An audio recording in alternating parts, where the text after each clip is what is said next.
रोमांच हो रहे हैं आजकल। राम कृष्ण की तरफ उतनी श्रद्धा नहीं बची जितनी श्रद्धा अब ये भगवान अब नाम ना लूं मैं। पर गीता में भगवान कहते हैं अनन्यायास चिंतो माम ये जना पर्युपासते तेषा युक्त वियुक्ता नाम योगक्षेमम वहाम्यहम्। भक्ति का सबसे प्रगाढ़ सूत्र जो अनन्यता से मेरी चिंतन करता है, जो अनन्यता से मेरी शरण में आ जाता है, योगक्षेमम वहाम्यहम्, उसके पापों को स्वतः ही मैं नष्ट कर देता हूं। जो जाने अनजाने में पाप हो गए उनको मैं स्वतः ही खत्म कर देता हूं और अपनी शरण में रख लेता हूं। और रखता कैसे हूं? जिम बालक राखे महतारी, सबसे अच्छा भजन। प्रभु ये मत कहो मैं पूजा करता हूं, ये कहो प्रभु मैं तो पूजा जानता ही नहीं हूं।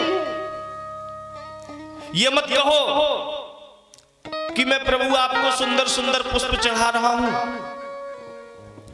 प्रभु पुष्प कैसे चढ़ाऊं?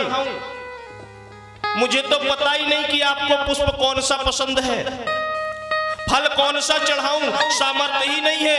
भजन कैसे करूं, सामर्थ्य ही नहीं है। मैं तो केवल आपकी शरण में हूं।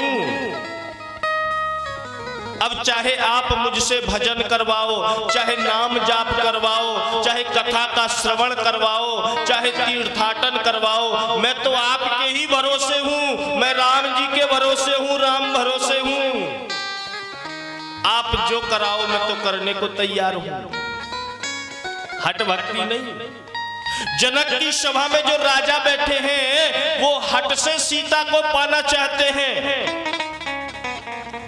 अगर आप हट से सीता को पाना चाहते हैं और आप में अगर शक्ति है तो करो फिर परशुराम जी से युद्ध।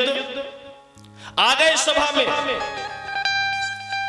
ये जो संसार में काम क्रोध लोभ मोह ईर्ष्या अहंकार अहमता ममता राग द्वेष अहिनिमेष जो इतने ये शत्रु हैं, बहुत बलशाली हैं, इनसे युद्ध नहीं किया जा सकता।